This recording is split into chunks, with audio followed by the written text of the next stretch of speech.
Let's first consider voltage sources in series. So let's say that we have a circuit like this, where we had some voltage source V1 in series with some resistor, let's call it R, in series with a voltage source V2 in series with some voltage source V3. So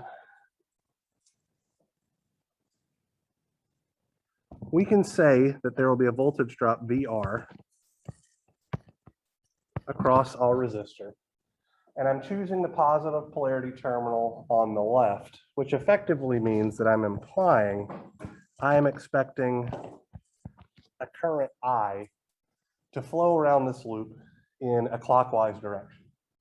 I say that because I want the current to flow into the positive polarity terminal of my resistor so that I could directly apply Ohm's law and all that kind of good stuff. Okay. So if I were to write a Kirchhoff's voltage law equation for this hand corner and following the current around, what I would get is negative V1 plus VR plus V2 minus V3 is equal to 0. And what I'm going to do now is I'm going to rearrange this equation such that the voltage drop across the resistor is on one side of the equal sign and all of the voltages that are being supplied by sources are on the other side of the equal sign. And so if I leave VR on the left-hand side and I move V1, V2, and V3 over, what I get is VR is equal to V1 minus V2 plus V3. So in this instance, our resistor is seeing a combination of the source voltages, okay? So much like we combined resistors on Wednesday, where we had a single source that saw a combination of resistors as a single equivalent resistance, we can look at it from the opposite perspective here, and from the perspective of a resistor, see a single equivalent voltage source, where VEQ is simply V1 minus V2 plus V3. So let's talk about why some voltage sources have a positive sign and some voltage sources have a negative sign. And it's all about the direction of current that we chose and the polarities that we see, okay? So voltage source V1 and voltage source V3 have the same polarity because the current flows into the negative polarity terminal of both of those. So they add together. Voltage source V2 has the opposite polarity because the current flows into the positive polarity terminal first. So that's why it gets subtracted. That's the rule. When the current flows into the same terminal, you add them together. If the current flows into the opposite terminal, you subtract it. That is how you combine voltage sources in series, okay? This is something that you have all been doing practically your entire lives and maybe didn't even realize it. And what I mean by that is how many of you have changed their batteries at a remote control or something like that? Probably an overwhelming majority of you. That's connecting batteries in series to create a specific amount of applied voltage so that your system works. That's it. So if you ever put a battery in the opposite direction as to what it was supposed to, your device didn't work correctly. And it was because if you put a AA battery in series with another AA battery but change the polarity, you're applying 0 volts to your system. That's why they all have to go in a very specific order and a very specific orientation. Okay? So to summarize, For voltage sources in series, voltages with the same polarities add together. Voltages with the opposite polarity get subtracted. We all good? All right. So now let's talk about voltage sources in parallel.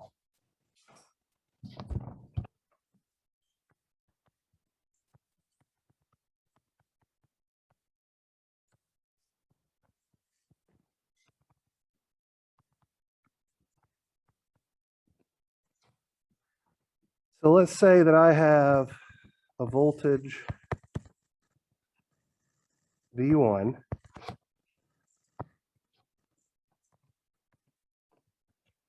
and a resistor R. And then over here, a voltage source V2. Okay. We're dealing with an idealized circuit where our wires that are connecting things together have no resistance. So I'm going to ask you guys a bit of a trick question. What's the voltage drop over resistor R?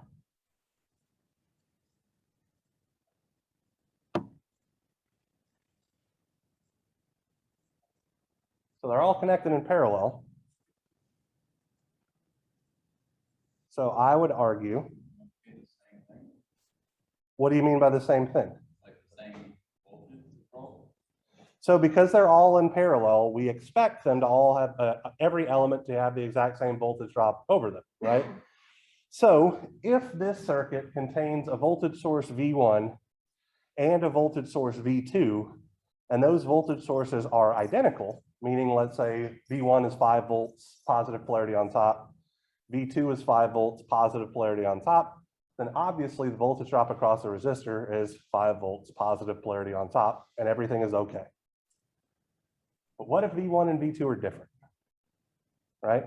So I could get a 9-volt battery, a resistor, and a AA battery, and I could make a circuit that does whatever this is doing, right? Wire it up this way, and I would not find that the voltage drop across my resistor was 9 volts from the 9-volt battery or 1.5 volts from the AA battery. And the reason why it doesn't work, the reason why this model doesn't predict how the actual system is going to behave is because these are idealized versions, right?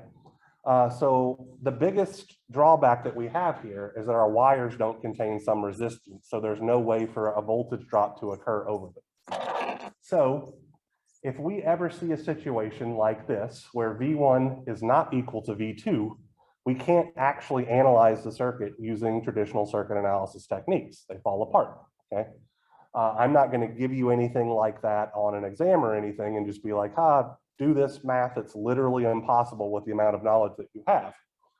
But in practice, there are going to be situations where you see voltage sources connected in parallel that might have slightly different voltages. And effectively, where those differences get taken care of is the resistance of the wires and the voltage drop over the wires. Okay? So outside of Louisiana Tech, I do work for Sabre Building Systems by Selection, which is a manufacturing company out of Bossier City, Louisiana. And a very large portion of the business that they do is in lithium-ion battery energy storage containers. So are any of you guys familiar with like a Tesla Powerwall or anything like that? I've got one person raising their hand. Henry, what's a Tesla Powerwall kind of do?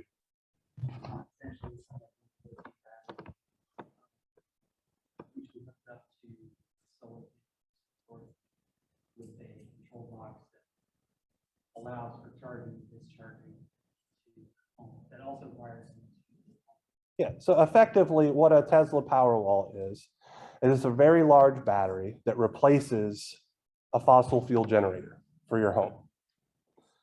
So in the event that the grid goes down or something like that, instead of burning diesel or burning gasoline or whatever like that to power your generator, instead you just have a battery backup that's large enough to power your entire house.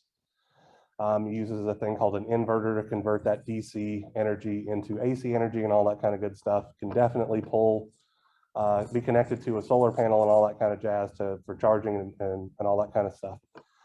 So the stuff that I do is effectively like a Powerwall on steroids.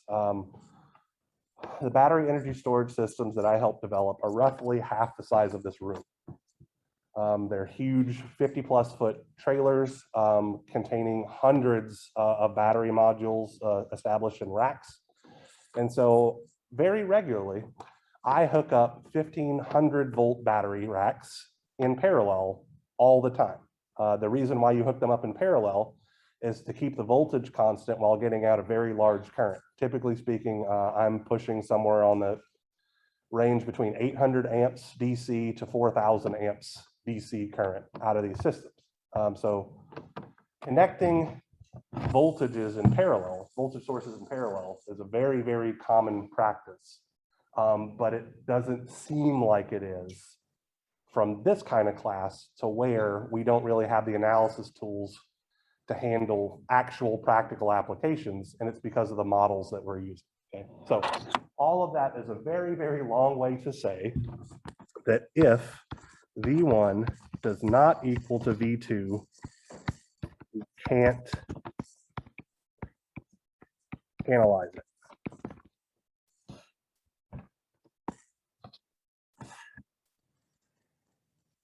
All right, so voltage sources in series hopefully makes a reasonable amount of sense because it's just connecting batteries together in a remote control or something like that. Voltage sources in parallel probably makes a little bit less sense just because you're not super familiar with the practice and all that kind of stuff, but that's okay. The big takeaway again is that if the voltages are unequal, you just can't analyze the circuit. Let's talk about current sources in parallel.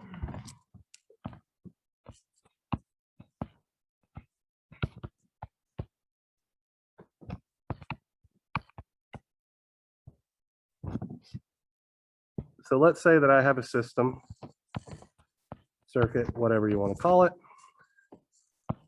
We have some current I1 connected to some resistor R. And then we have some current source I2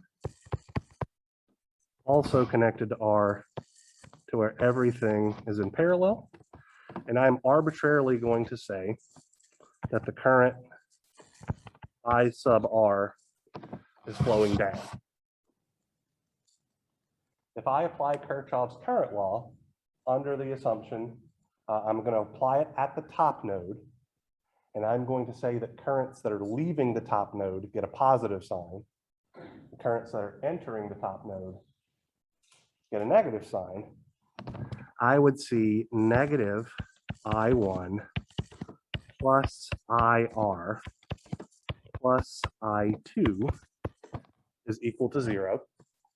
And I can put the resistor current by itself on one side of the equal sign and put my source currents together on the opposite side of the equal sign, which would give me IR is equal to I1 minus I2. So our resistor here sees an equivalent current IEQ of I1 minus I2. So combining current sources to me is actually a little bit easier to wrap your head around than combining current sources in parallel is a little bit easier to wrap your head around than combining voltage sources in series, because we can easily see that I1 and I2 are in opposite directions. So one of them needs to get a negative sign, and that governs how we combine them. That's it. Current sources in the same direction, add together. Current sources in opposite directions, subtract. They cancel each other out.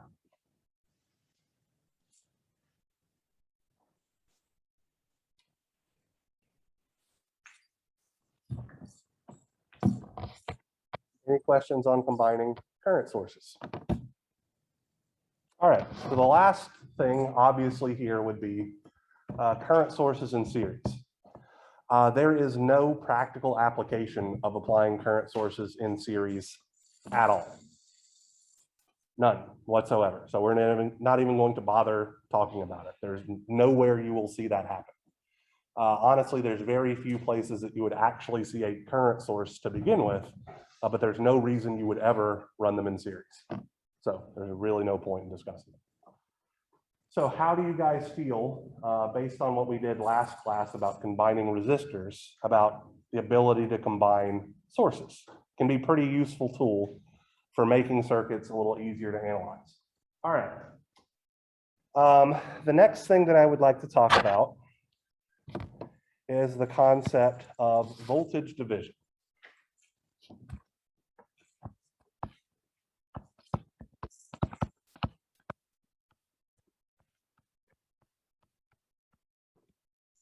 Voltage division is a tool that we can use to determine the voltage drop over a resistor that's part of a series combination of resistors. So what I mean by that is, let's say we have the following circuit where we have a 5-volt source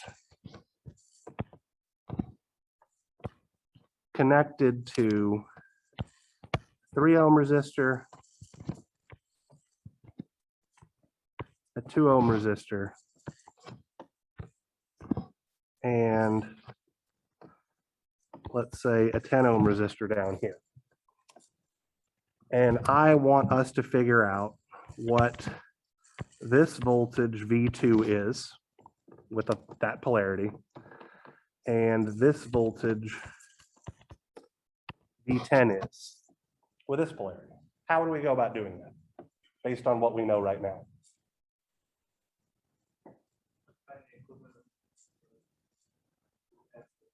Okay. So I have a small problem with that. Now, I think I understand what you are meaning by that. But if we find the equivalent resistance of those 3 resistors in series, how are we going to get the voltage drop over any portion of that equivalent resistance? Does that make sense?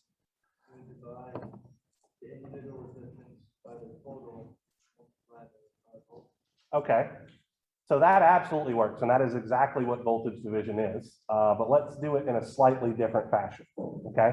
And we'll circle back around to doing exactly what you just talked about. Okay? So this is a single loop circuit. So we know that there's some common current I flowing around the loop. And we could say that -5 volts plus 3 ohms times I plus 2 ohms times I plus 10 ohms times I is equal to 0, where I've done nothing but applied KVL. Yes, sir. So it would be minus 10 ohms. Let me go back one step. Let me back things up, okay? Let's call this resistance, the voltage drop over this resistor, V3. So I could say that it's -5 volts plus V3 plus V2 minus V10 is equal to 0. When I apply Ohm's law, because the current is flowing into the positive polarity terminal for V3 and the positive polarity terminal for V2, I'm going to have 3 ohms I plus 2 ohms I. Since the current is flowing into the negative polarity terminal for V10, Ohm's law tells me that that should be negative I times R, and those negative signs cancel each other out. Okay. So from this, I can easily see that I is just 5 volts over 3 plus 2 plus 10, which is 15 ohms, or 1/3 of an amp. And from there, I can see that V3 would be 1/3 of an amp times 3 ohms is 1 volt.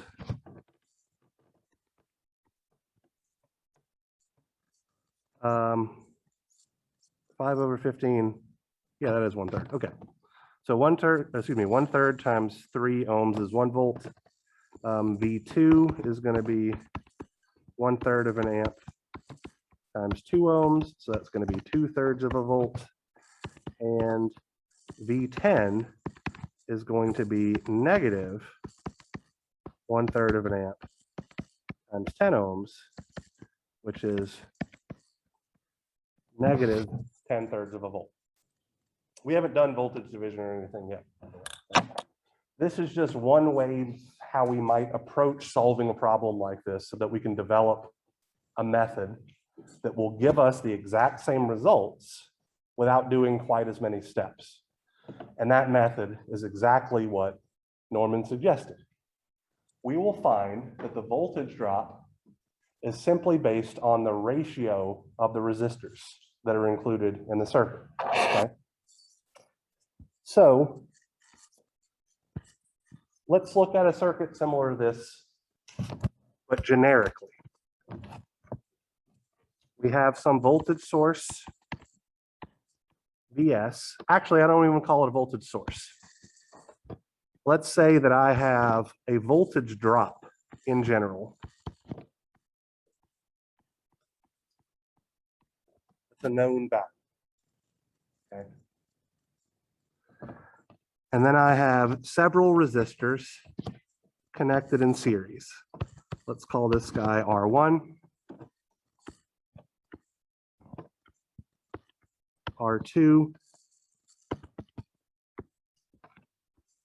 this guy out here, R sub n.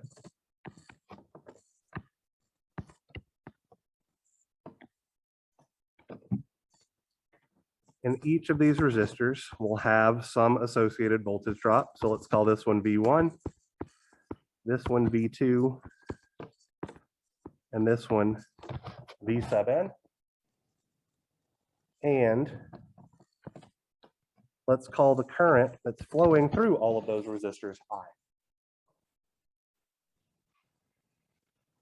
So it should be fairly straightforward to see that V known is simply going to be the sum of V1 plus V2 plus all of the voltages out to V sub n. We can use Ohm's law to write all of those resistor voltage drops in terms of that current I. That would look like I times R1 plus I times R2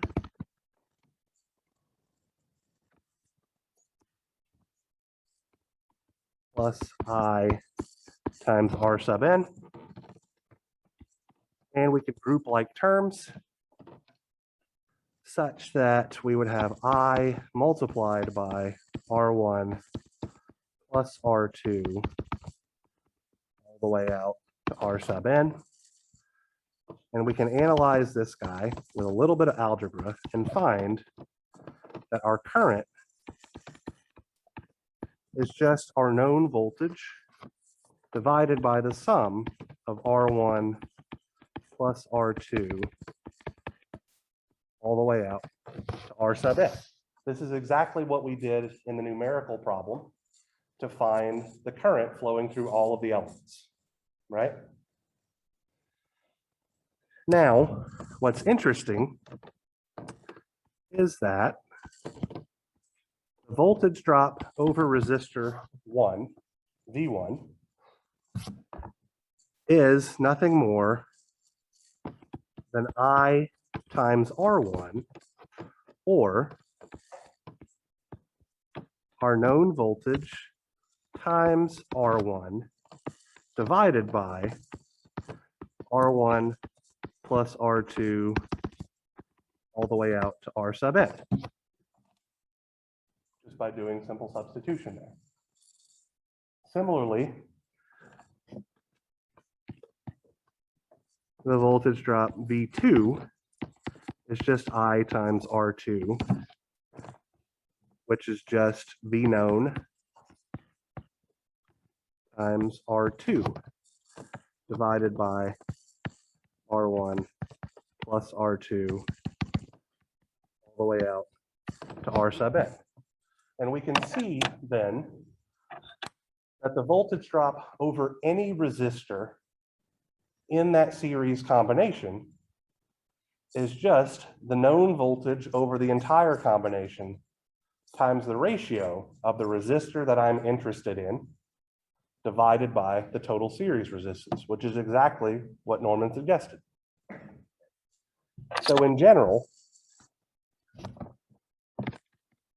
we can say that V sub K, which is the voltage drop over the kth resistor,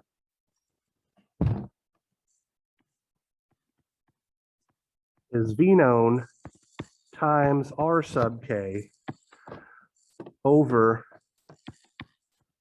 R1 plus R2 all the way out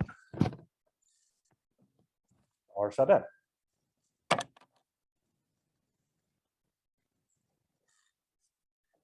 Where R sub K is just the resistor that we're interested in finding the voltage drop over. So let's scroll up to the top real quick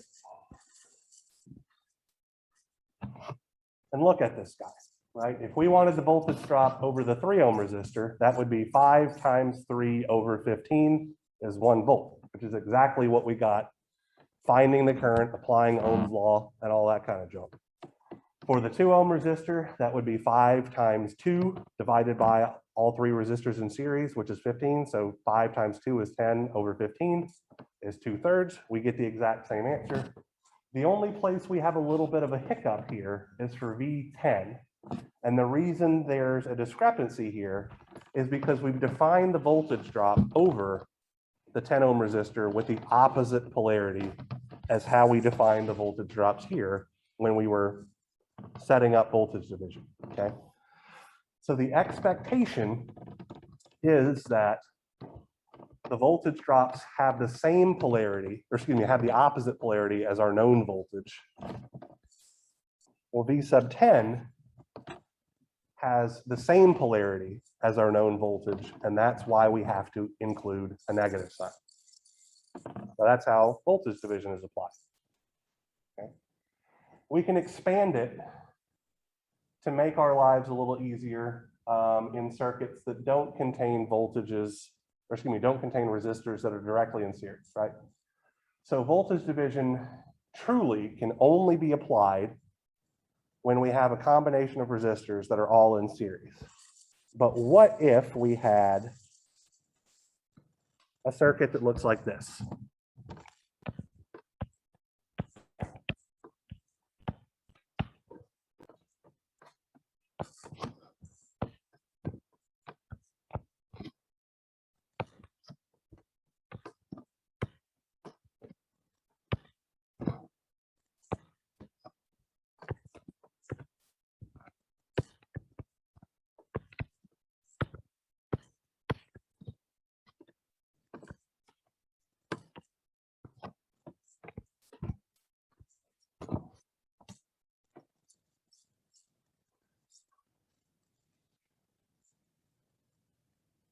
So if we wanted to solve this circuit using our current level of circuits knowledge, it would be a little bit difficult, honestly. And it's because we no longer have a single loop circuit, so that we can't just kind of apply Kirchhoff's voltage law and everything will work out for us. This isn't a single node pair circuit either, where everything is in parallel and we can apply Kirchhoff's current law and everything will kind of just work out for us, right? So we would actually likely have to apply some combination of Kirchhoff's current law and Kirchhoff's voltage law to solve this guy. Or we can make this circuit look like a voltage source connected to several resistors in series and apply voltage division to get the exact same results. So for instance, the 2 ohm resistor and the 4 ohm resistor, they're in parallel. So they have the same voltage drop over them. If I combined that 2 ohm resistor and that 4 ohm resistor into a single resistor,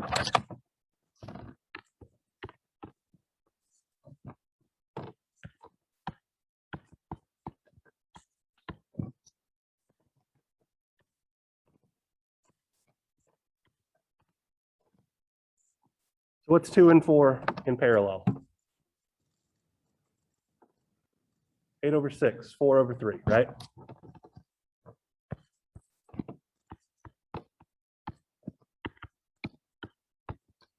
My voltage Vx that I'm interested in finding here, I don't know what the heck just happened.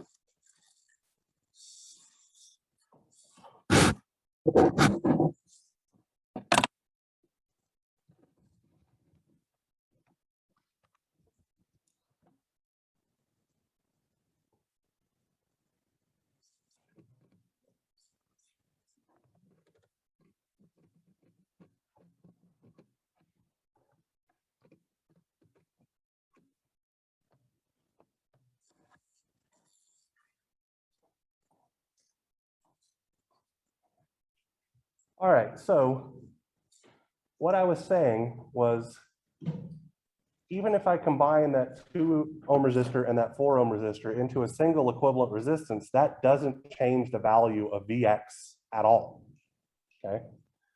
I can easily apply voltage division here and get the results for the voltage that I wanted without having to set up a system of equations to get the exact same quantity by relying on just Kirchhoff's current law, Kirchhoff's voltage law, and Ohm's law, right? So in this case, Vx is just going to be 8 volts times 4/3 of an ohm divided by 6 plus 4/3 of an ohm, which I can't actually do in my head. You guys have calculators, tell me what the answer is supposed to be. Probably could do it in my head, but I'm feeling lazy.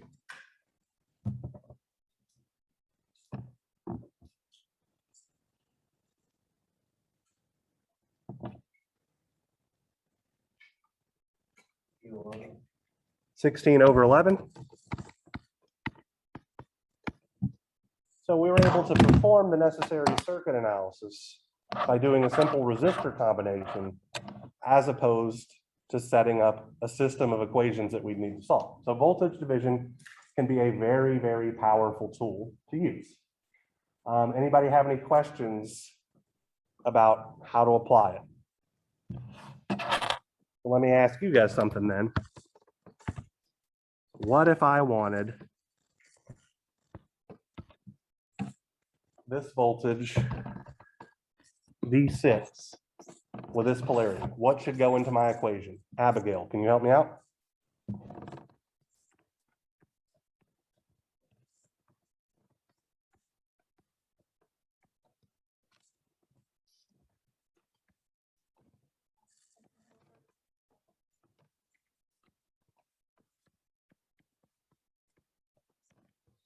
One small mistake.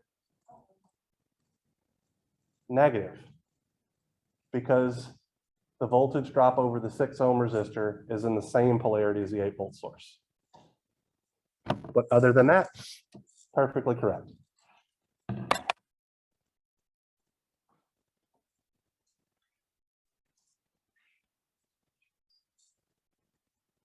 All right, you guys want to work more of these, or do you want to move on to current division? Current division, all right. So current division is a very similar tool. Here in voltage division, we had a known voltage drop over a bunch of resistors in series, and we were able to determine the voltage drop over any individual resistor by figuring out some ratio of resistances. And we're going to be able to do a very similar thing with current division, all right?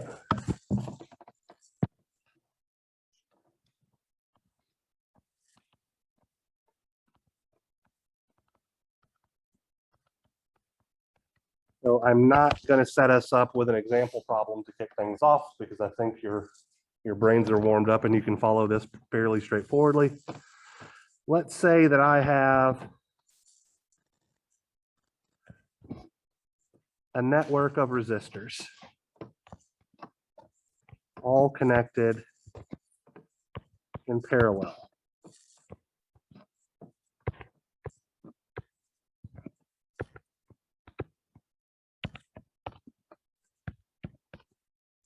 And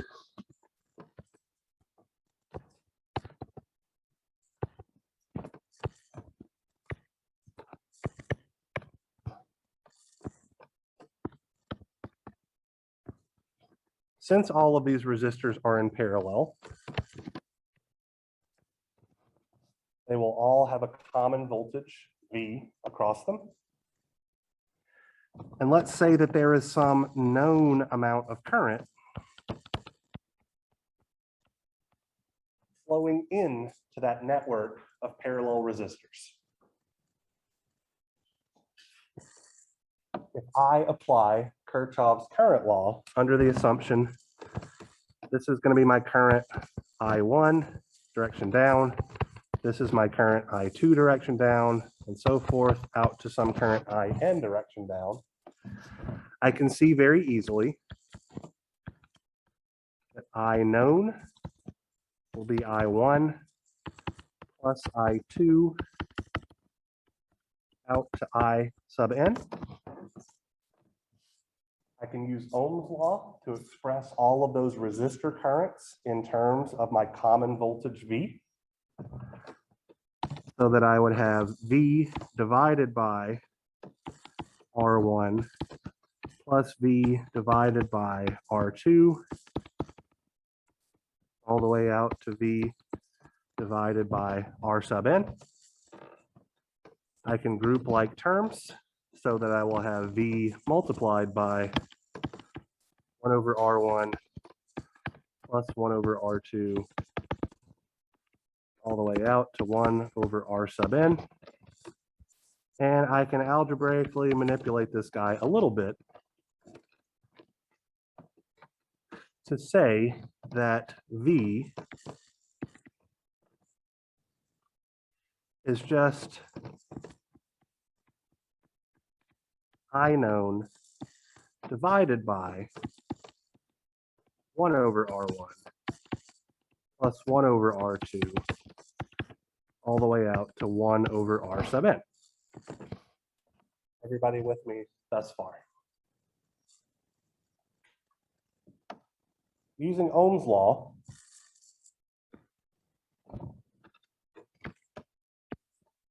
I can say that I1, the current flowing through resistor R1, is just V divided by R1, which comes out to be I known multiplied by 1 over R1 divided by 1 over R1 plus 1 over R2 all the way out to 1 over R sub n. And similarly, I2 is going to be V divided by R2, which is I known times 1 over R2 divided by that same denominator.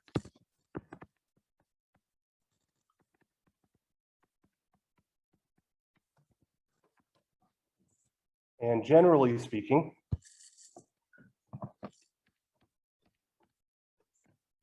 current flowing in the kth resistor is simply our known current multiplied by 1 over R sub k divided by 1 over R1 plus 1 over R2 all the way out 1 over R sub n. Well, it looks very similar to voltage division, except that we have to use the reciprocals of the resistors. So I want to talk for a moment about this equation. Because you guys have friends in the other sections of circuits 1, I'm sure. And I would be willing to bet that Dr. Swanbaum and Dr. Reese,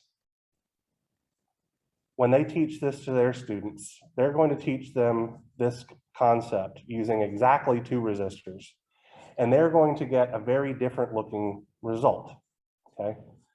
The way that I have presented it to you is valid for any number of resistors connected in parallel. The way that the other sections are learning it is valid for exactly 2 resistors in parallel.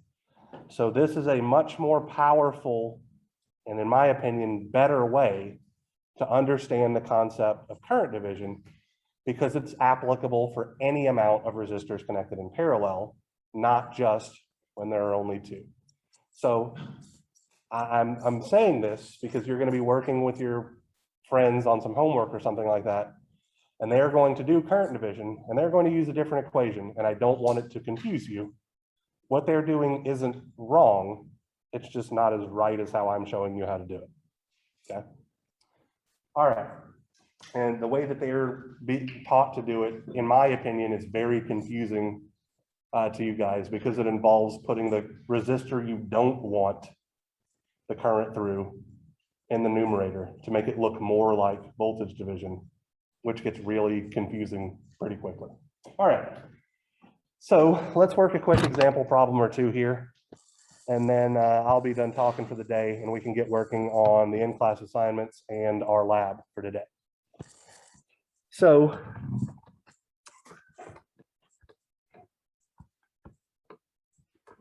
let's say that I have a 2 amp source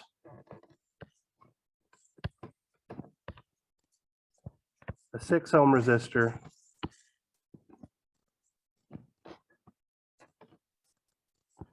a 4 ohm resistor,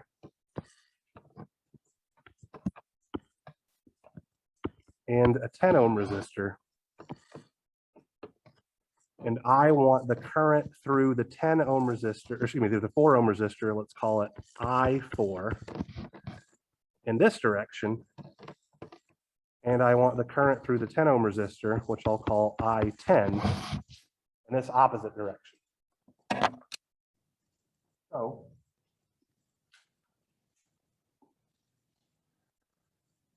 this example is intentionally a little tricky. Okay. Gut reaction, what do you guys feel like I should do? Jessica, you have any thoughts?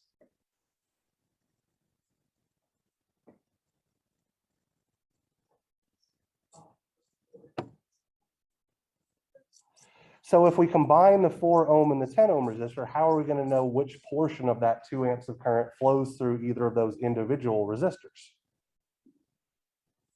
Okay. So current division, let me rehash what current division is used for. Current division can be applied when we have a known amount of current flowing into a network containing multiple resistors in parallel. So how much current is flowing into that resistor network? 2 amps, all of that 2 amps, right? So only the 4 ohm resistor and the 10 ohm resistor are actually in parallel though, okay? So what's key to applying current division for this guy is understanding that all 2 amps of current flows through the 6 ohm resistor before splitting off and flowing through those parallel branches, okay? So that means that 6 ohm resistor isn't actually going to show up in any of our equations, but we can still absolutely apply current division to the network because we have a known amount of current flowing into a parallel resistor network, okay? So with that in mind, our current I4 should be our known current of 2 amps. The resistor that we're trying to find the current through is the 4 ohm resistor. So we'll have 1 over 4 ohms. And then down here in the denominator, we're going to have 1 over 4 ohms plus 1 over 10 ohms, because we have the sum of the reciprocals of all of the resistors in parallel. Does that match what the equation tells us we're supposed to be doing? Absolutely. Okay. So if we throw this into our calculator,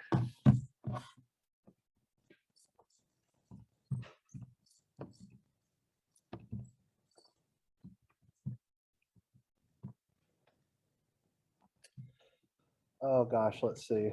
That's going to be 7.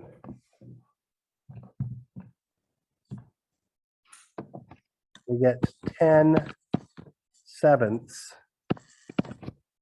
of an amp.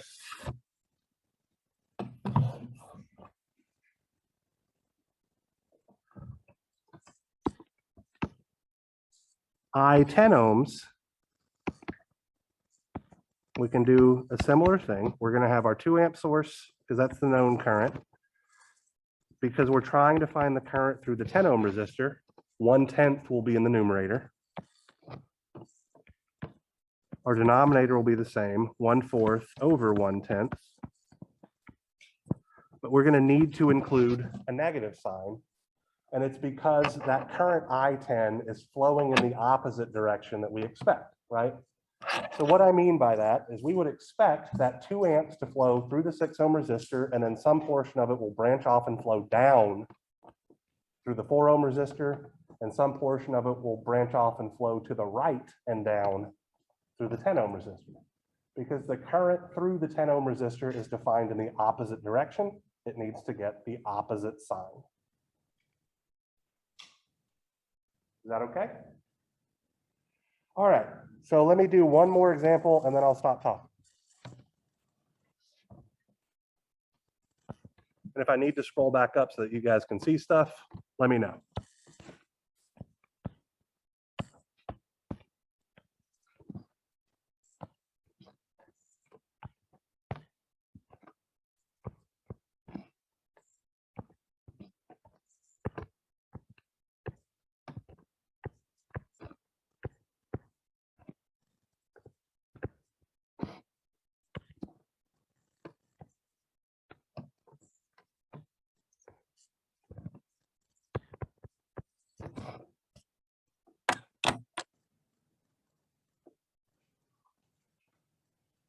So in this particular network, I've messed things up a little bit because I have a 3 ohm resistor in series with a 9 ohm resistor, okay?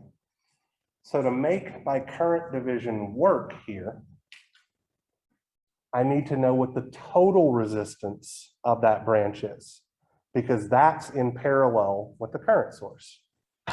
So for this particular problem, we would find that I9 is equal to our known current of 3 amps multiplied by total resistance of that right-hand branch, which is just 3 ohms plus 9 ohms, divided by 1 over 6 ohms plus 1 over 3 ohms plus 9 ohms. So effectively, we can combine that 3 ohm resistor and that 9 ohm resistor in series into a single equivalent 12 ohm resistor. And we know that that's not going to change the value of I9 because the 3 ohm resistor and the 9 ohm resistor are in series, so they have to carry the same amount of current. That make sense? All right, so if we throw this in our calculator, we have 3 times 1/12 plus 1/6 plus 1/12. Should have been able to do that one in my head.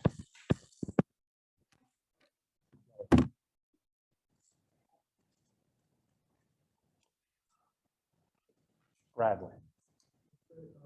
So on the last problem, it's like for the second answer? Was it -4.7? Yes, sorry.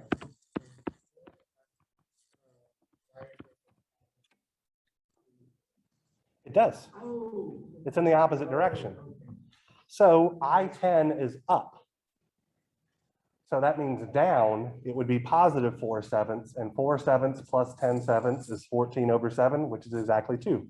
So Kirchhoff's current law still has to be satisfied here, just like Kirchhoff's voltage law would have to be satisfied for those voltage division problems, which is also a way of explaining where those pesky negative signs wind up coming from.